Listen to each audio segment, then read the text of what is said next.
Assalamualaikum warahmatullahi wabarakatuh. Jangan mulia-muliakan arti atau jangan mulia-muliakan bahasa, bro. Islam cuma bahasa, tapi hakikat Islam itu apapun agamanya, tak peduli orangnya. Yang penting hatinya datang kepada penciptanya, menyerahkan hidup dan badannya, menyerahkan semua kekuasaannya ke hadirat Tuhan yang menciptakan dirinya. Maka setelah itu binasalah manusianya. Itulah detik-detik kiamat tiba, yang menghancurkan hidup dan badan, yang menghancurkan langit dan buminya manusia, yang mana selama ini hidup dan badan selama ini selalu dan selalu dikuasai, dimiliki oleh manusia, dihancur leburkan, yakni dibaiat, dihancur leburkan, dikiamatkan. Agar apa? Agar sunyi manusianya, agar malam manusianya seperti malam saat diperjalankan dari tanah sampai menjadi bayi, agar manusianya rela, ridho, hanya Tuhanlah yang ada daripada diriku sendiri. Itulah yang dimaksud syuhudul wahda fil kasroh wa syuhudul kasroh fil wahda. Itulah memandang yang satu kepada yang banyak dan memandang yang banyak kepada yang satu. Yang bisa begitu ya uripe Allah dewe. Bila yang ada hanya Allah, kemanapun kau hadapkan wajahmu kepada yang banyak itu, maka yang banyak itu, yang kita saksikan itu, oh ternyata dari Allah, kembali kepada Allah. Kenapa? Karena kalau tak ada Allah, tak ada Tuhan, ya tak ada aku. Bila tak ada Tuhan, ya tak ada aku, ya tak ada semua ini. Adanya semua ini kan karena adanya aku. Dan adanya aku karena adanya Allah. Bila manusianya sujud kepada Adam, bila manusianya sujud kepada ketiadaannya, bila manusianya sujud kepada kegoibannya, maka setan, iblis wajib dipaksa untuk sujud. Supaya apa? Supaya suci lagi, supaya hanya dikuasai yang maha suci. Itulah yang dimaksud syahadat tunggal itu. Tidak ada manusia yang bisa bersahadat. Bila manusia, bila diriku masih merasa yang paling bisa bersahadat, hati-hati. Bila di dalam diriku, waalaikumsalam, yang merasa ada, yang merasa wujud, pasti yang merasa bersahadat ya Abdul Halim ini, setan ini, yang merasa bisa bersahadat. Aku merasa bisa menyaksikan diriku sendiri Abdul Halim, dan aku merasa bisa menyaksikan semua apa yang kulihat. Ini masih jadi setan, ini setannya. Yang wujud melebihi wujudnya Allah, yang wujud melebihi wujudnya Tuhan, yang wujud melebihi wujudnya Allah, Romo, Bapa dan sebagainya. Ya ini setannya, ini barangnya. Setan lebih makrifat daripada manusia, ya ini barangnya. Manusia yang merasa makrifat. Bila manusia masih merasa dirinya yang makrifat, sesungguhnya jauh dari makrifat, bro. Karena manusianya masih jadi Tuhan, tambah makrifat, tambah berilmu, tambah jadi Tuhan, tambah gede Tuhan, tambah besar sombongnya, melihat orang lain, oh level rendah, oh bukan selevel. Ya inilah buktinya bahwa orang bila merasa dirinya makrifat pasti jadi setan.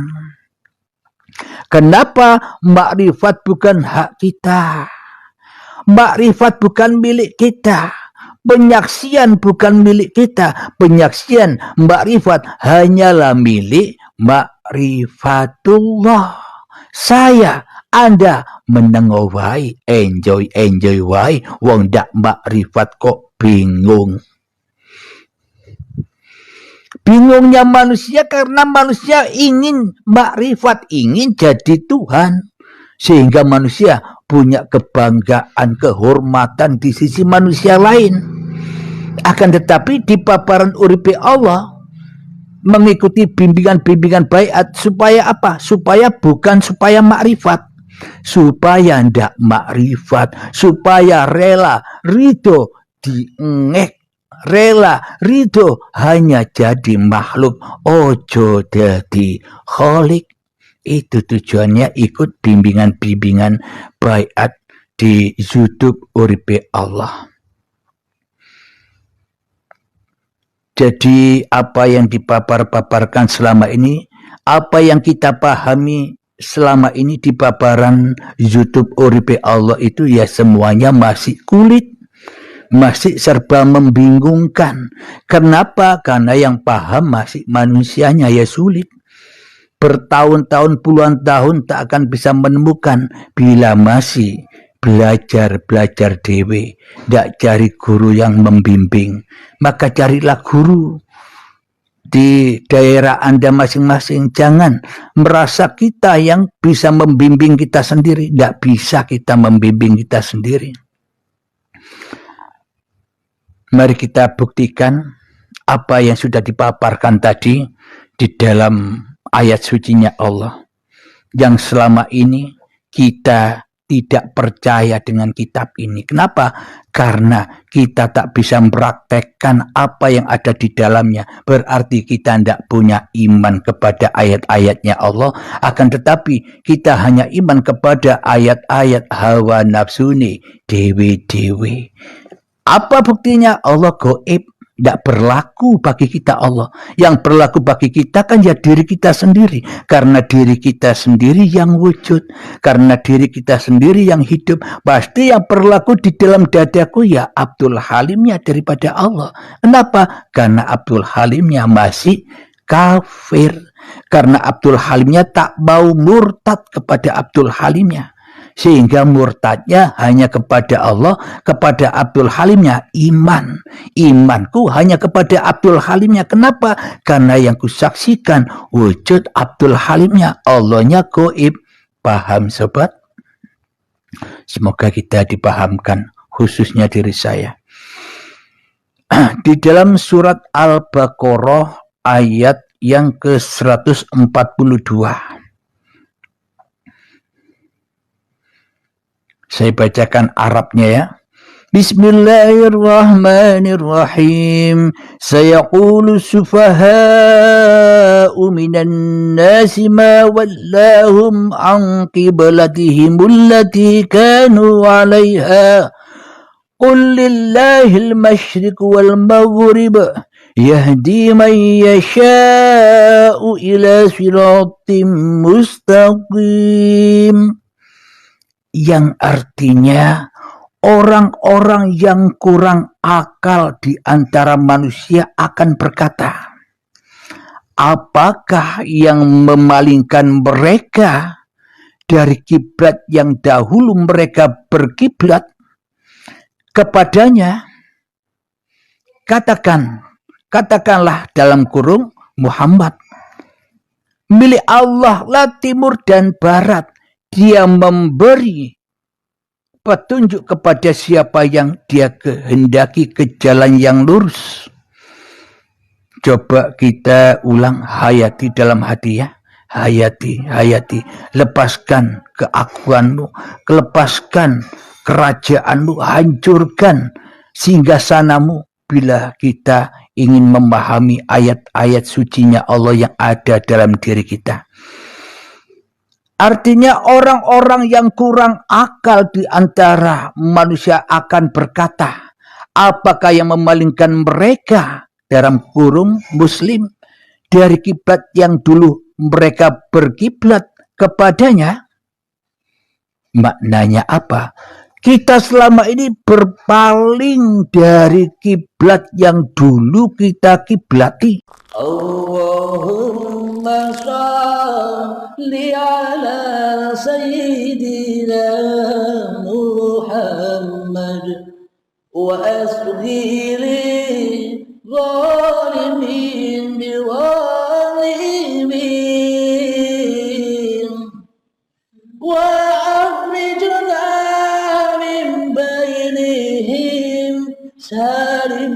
سالمين وعلى آله وصحبه أجمعين اللهم صل على سيدنا محمد وأسغر ظالمين بظالمين وأخرجنا من بينهم